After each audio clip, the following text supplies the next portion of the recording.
In this video, I would like to revisit the calculation of triatomic molecule. And this time I want to show how to do it using Mathematica.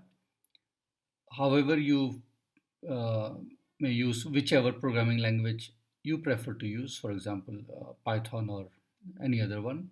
This is the one which I know and I use, so I'm going to describe the competition using this one. And I hope after this I would have encouraged you enough to, or persuaded you enough to use certain computational tools to also do the competitions or check the competitions. These are also very useful if you are trying to give a lesson in the class. So let's begin now. What I'll do is I'll start by bringing in some images of the lecture which I gave. So I've put them on my desktop and I'm going to insert it here. So there's a way to insert, no, not here, sorry, insert. So either I can provide the path or I can directly I'll show you how to do it. So we go here. So this is one of the files. I bring it here. Okay. So you see it is more like a document to me now, where not only I have calculation, but I have, for example, the notes. Okay, so this is what we were talking about triatomic molecule earlier. And here is the matrix U. Let me input this matrix. I should come out of this cell and let me define matrix U to be, I have to input an array, sorry, a matrix, which is also an array. So I start, because I'm going to have 3 rows or 3 columns, I put it like this. So first row is k minus k0. So k minus k0. Second one is minus k 2k minus k. And third one is 0 minus k comma k. Okay, I'm not sure whether you can see it nicely, so I can try to do formatting. It appears to be slow. Let's see. No, maybe I should select first. Nothing works. So I don't know. Okay, so I can show you this way. So this is what I have input here. Okay, now let's shift enter. Okay, let's see whether it all good by putting it in matrix form. It automatically shows you the options. So I put it like this, I give it here, and now I can compare with what I have here in the slide. K minus k0 minus k2k minus k0 minus k. So okay, this is fine. Okay, now let me go back here and pull out the other thing here, molecule 2. So I take it here.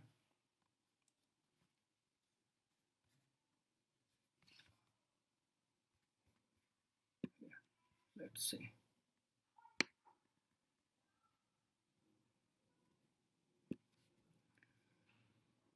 Okay, now this is too big.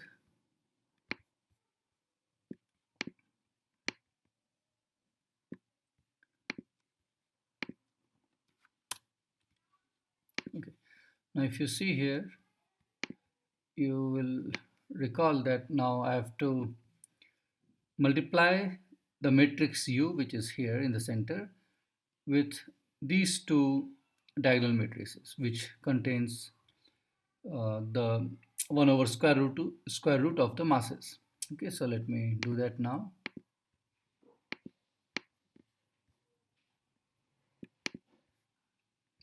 So here I will remove the matrix form, otherwise it will not manipulate. So I shift enter again so that it is the correct expression is loaded. Now I define U prime. So remember, this product of these three matrices is what we were calling U prime. So I say U prime is equal to, okay, before I do that, let me first define this matrix. Let's call it mass matrix, okay, which was defined to be this. So what is that? Here if you see, 1 over square root of m1, this piece here in the image here. Okay, so I define 1 over sqrt m1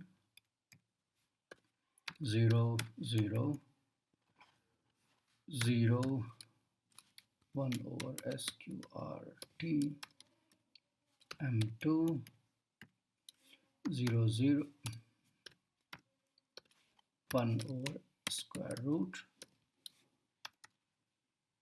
m3. Let's reduce the size a bit. Okay, m3. Okay, let's check by putting matrix form.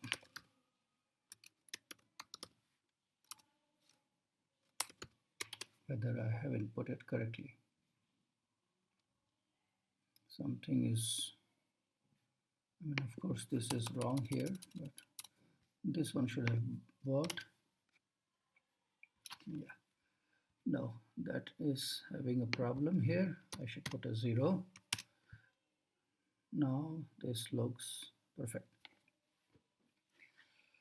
Okay, so I again, as before, I remove this and run it again. And if I want to hide it, I can just put a semicolon and then run it. This will not show the result. Okay, so I have this matrix, and to construct U prime, I should write U prime prime is equal to mass. I think it should be a dot. Yes, dot. And U times mass. Okay, you don't need to create a transpose because this is a diagonal matrix, so there's no problem. Shift enter and let's see what we get. Again, to see the result clearly, matrix form.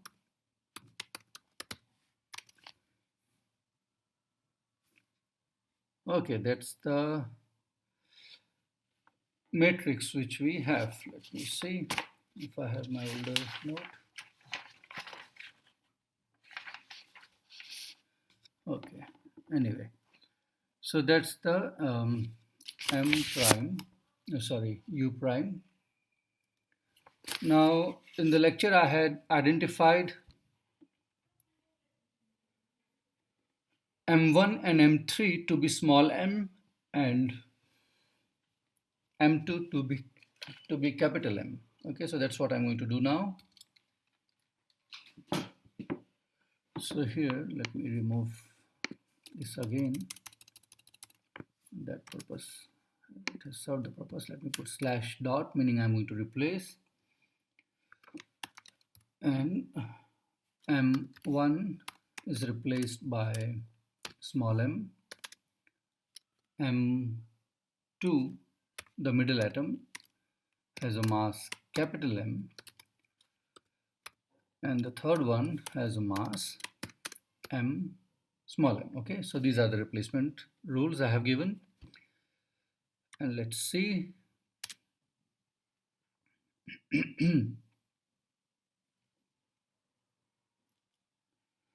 Okay, that's nice. everything looks fine. That's good. So I put a semicolon here so that I don't see the output. Now this is the U prime, and if you recall, this is the matrix which gives us the normal frequencies, okay, the eigenfrequencies of the normal modes. So I should find out the eigenfrequencies here, and for that I just look at the eigenvalues. I could have selected this of U prime. That will give us the omega square. Let me write omega 2, which the 2 is to remind us that we are looking at the squares. Let's see what happens. Okay, it gives the result nicely. That's very nice. How did that happen? Because others had to struggle to simplify. But anyway, my students in the class was anyway. Okay, so these are the omega squares, and if you take the square roots, you will get the frequencies. Let me just try to can it produce simplify. Let me simplify here. See if something happens. Yeah, this is more familiar. Okay, this is what we have already seen in the lecture. So you get the frequency here. Let's keep it that way and not hide it. Okay, so as far as the frequencies are concerned, this is the result. Now I go to another block here, and now I want to find the normal coordinates, and for that I will have to find the eigenvectors of U prime. Okay, so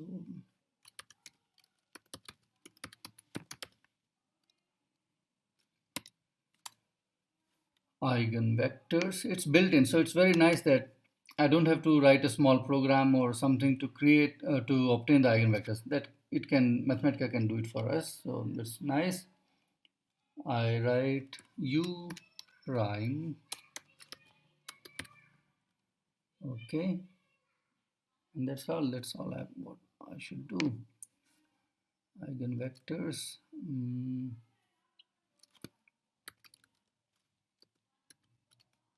eigen U prime. That's the name I'm giving this to this expression. Let's see. Oh, nice. It gives something.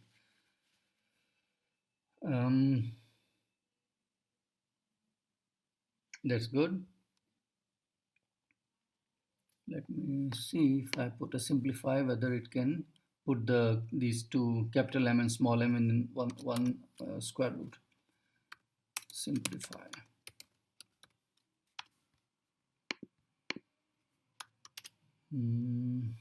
Does it do? No. Okay, we can try again. We can say that I'm assuming, see, Mathematica is always trying to be very careful.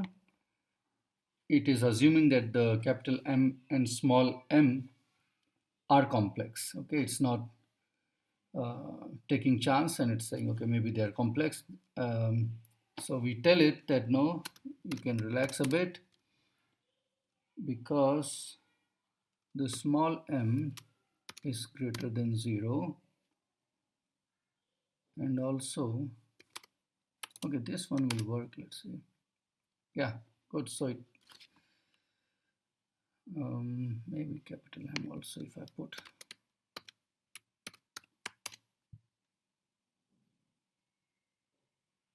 Okay, so I have done something wrong. Probably I should have done this. Yes. Yeah, now this is good. So this is correct. Okay, so I have found the um, eigenvalues of the matrix U prime. Now, if I want to diagonalize the matrix, I should construct the diagonalizing matrix. For that, I have to take all these eigenvectors and make the matrix O by putting these as column vectors. Okay, so that's what I'm going to do. But I have to remember that I should put only the normalized eigenvectors. Okay, if they are not normalized, I am not going to get the orthogonal matrix O. So let me first normalize this, and nice thing is that Mathematica has this function also as built-in function. So I just put normalize.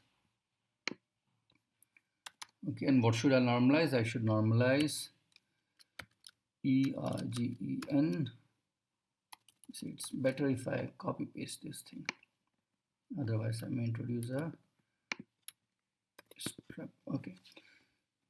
Let's see whether it works. I think it will not work. Let's see. It doesn't work. So it says the first argument. I hope you can see. I'm sorry, I didn't enlarge it. Okay, now you can see whatever I've done till now. So it is saying the first argument is not a number or a vector, which is true because I have given it a array rather than a vector.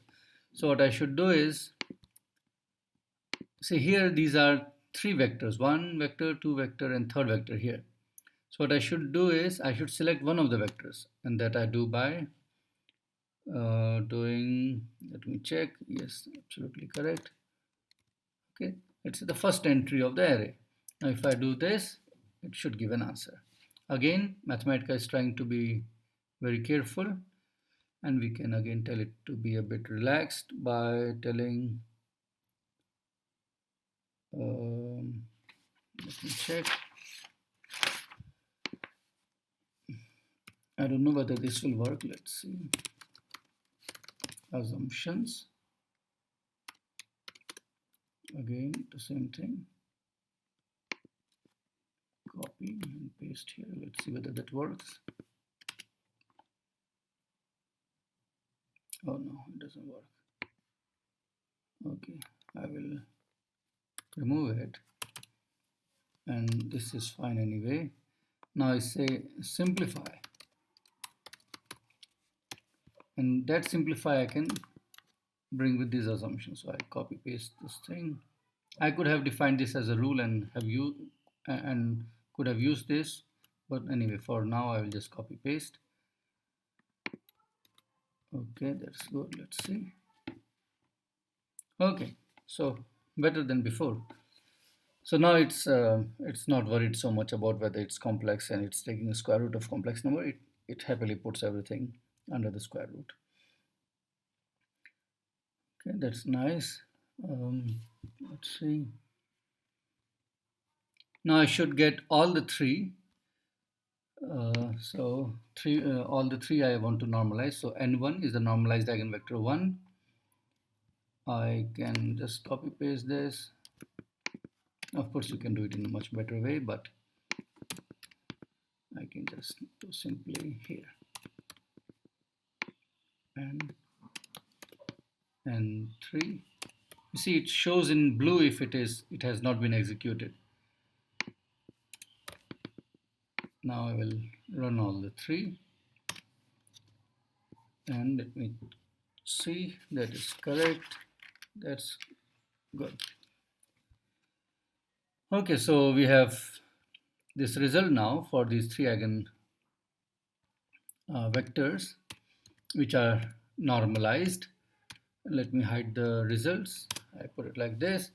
Now I construct an orthogonal matrix, which I will call O. I hope it is not something built in.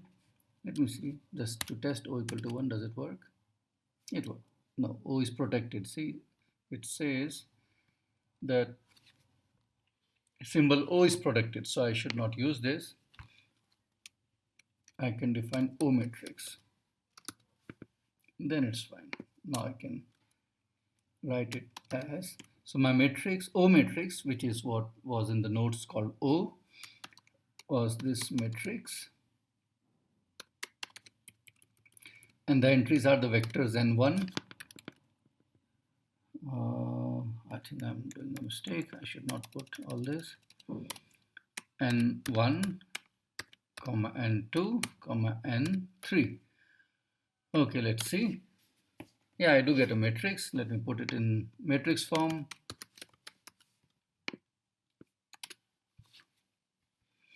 Okay, in fact, let me just tell you that before giving that lecture, I had calculated everything in Mathematica to be sure of all the factors and all the computation, and then only I had made my lecture instead of doing things by hand. So this will be useful for you also to practice. Okay, now this is the matrix. Let's check whether this is right. So let's do some tests on this. Let me do something which most likely is not going to work, and then we'll fix it. So I say transpose of O matrix.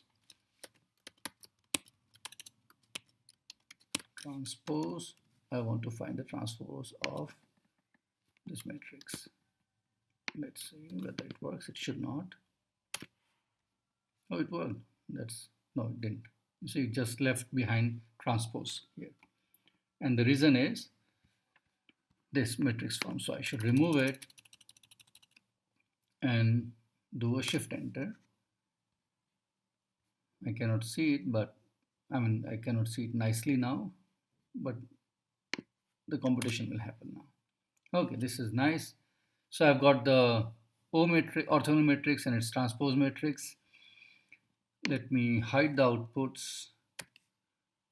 Okay, I'm not going to, I don't really need to see them. No, I should have given a name here. O matrix T. Okay, that is what will be.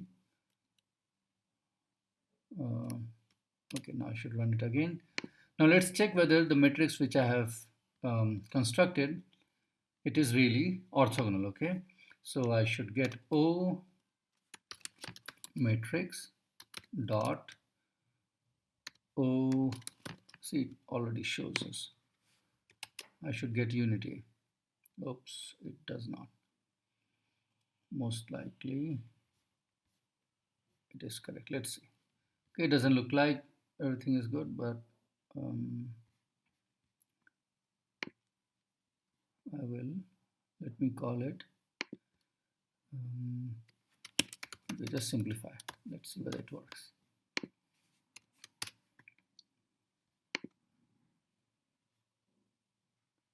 Okay, let's see. So I have first entry as 1. So let's call this matrix as what A. That's a bad name to give, but A11 will be 1. So this one is correct. The second is 0. We expect this thing to be 0. At least the signs are opposite. That gives the confidence. Most likely these two terms will,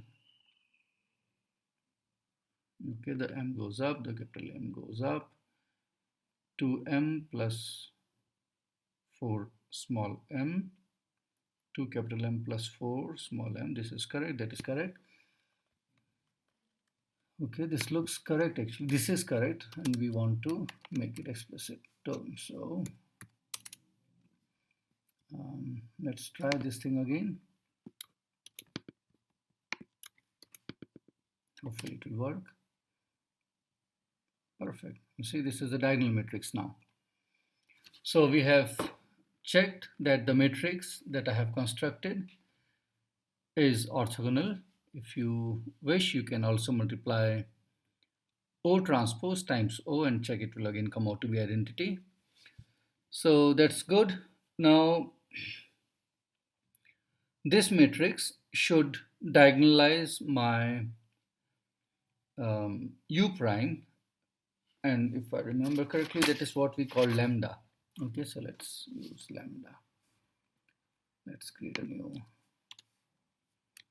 LAMBDA. Lambda is equal to O matrix transpose KO matrix T times U prime, I think I called it, yes, times O, if I have done everything correctly, I should get a diagonal matrix, okay, and the diagonal entries should be the omega squares, which we have already calculated, this thing here, omega 2. This is what I should expect. Let's see whether that happens. Okay, it is not looking very nice, but now we have a lot of experience.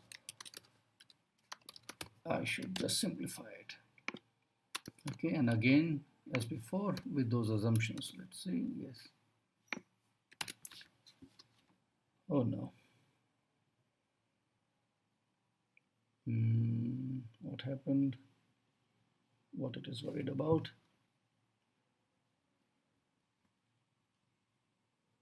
Okay, maybe full simplify.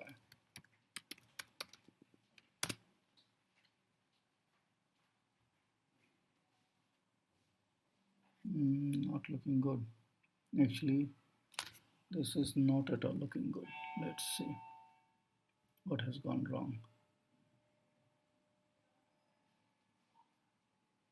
O matrix. Could it be this? Let's check.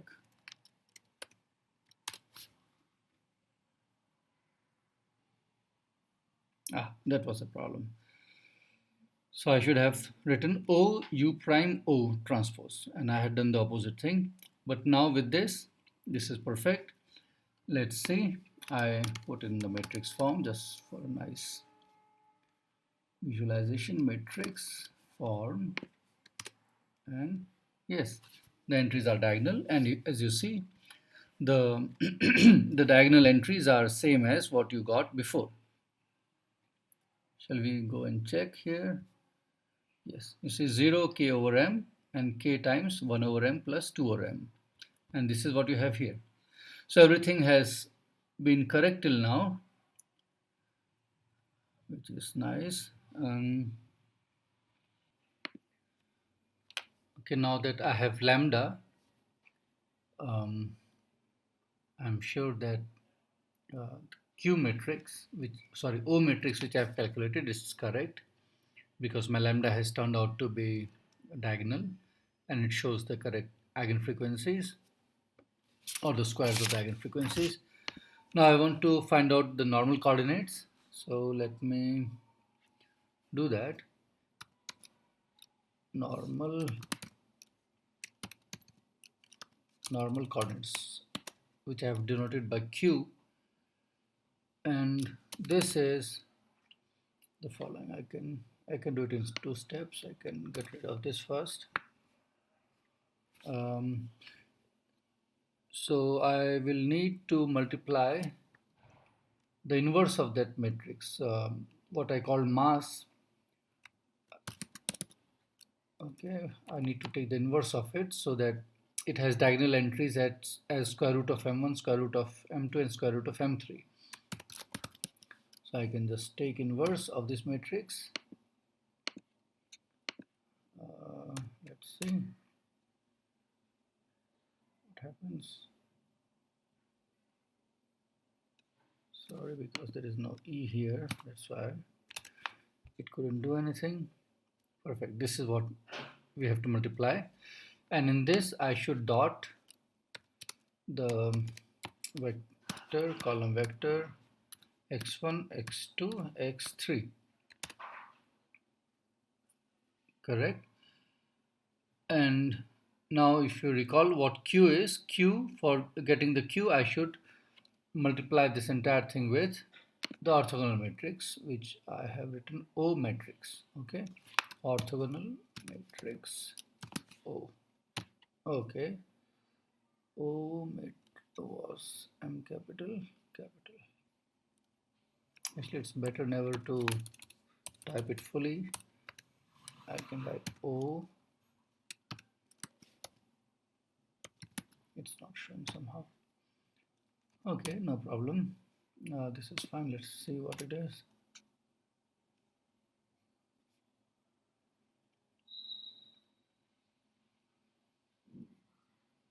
Okay. And one problem is because our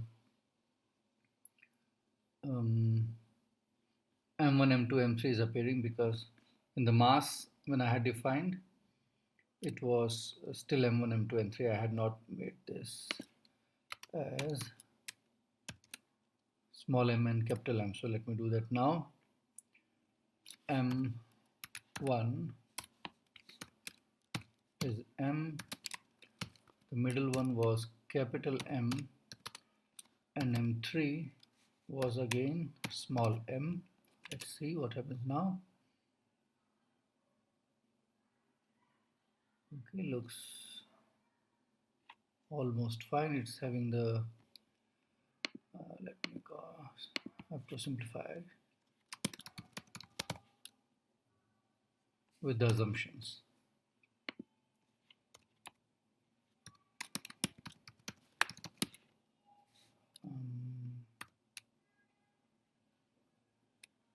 Assumptions are that this is true.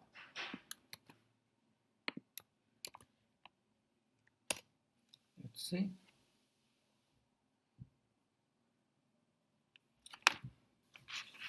Okay, let me check whether this is all okay. Looks good. The third one is also, yeah, this is correct actually. This is correct. This is what I want to call as normal Q.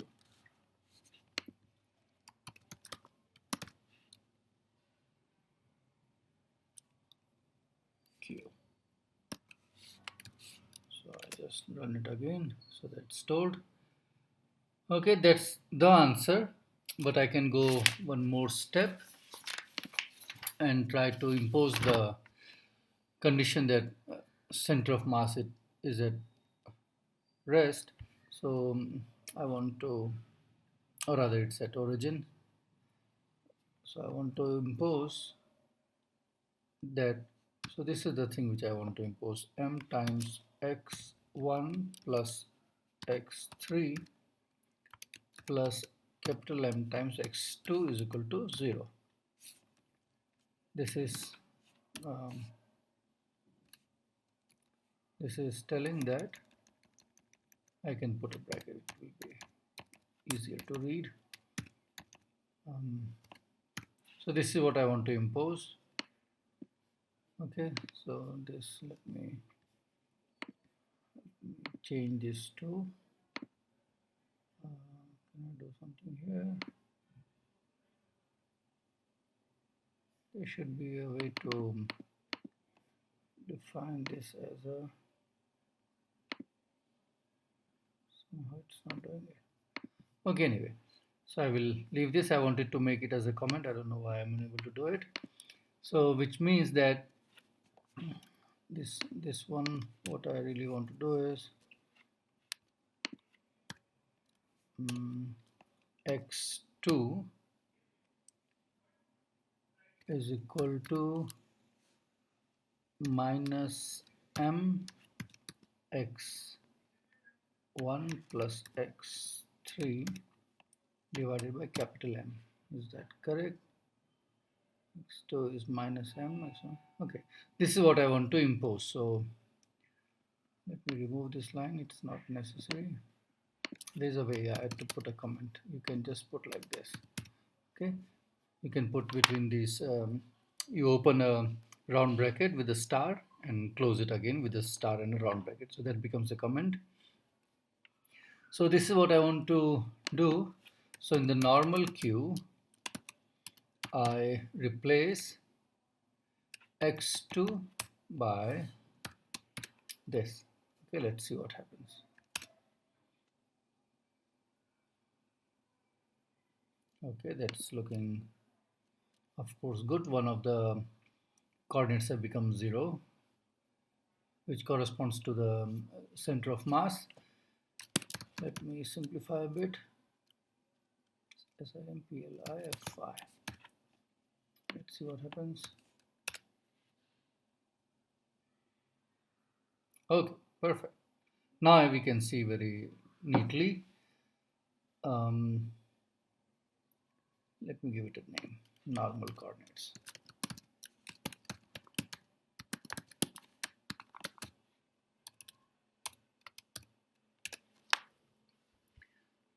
So here you see x3 minus x1, and you have x1 plus x3.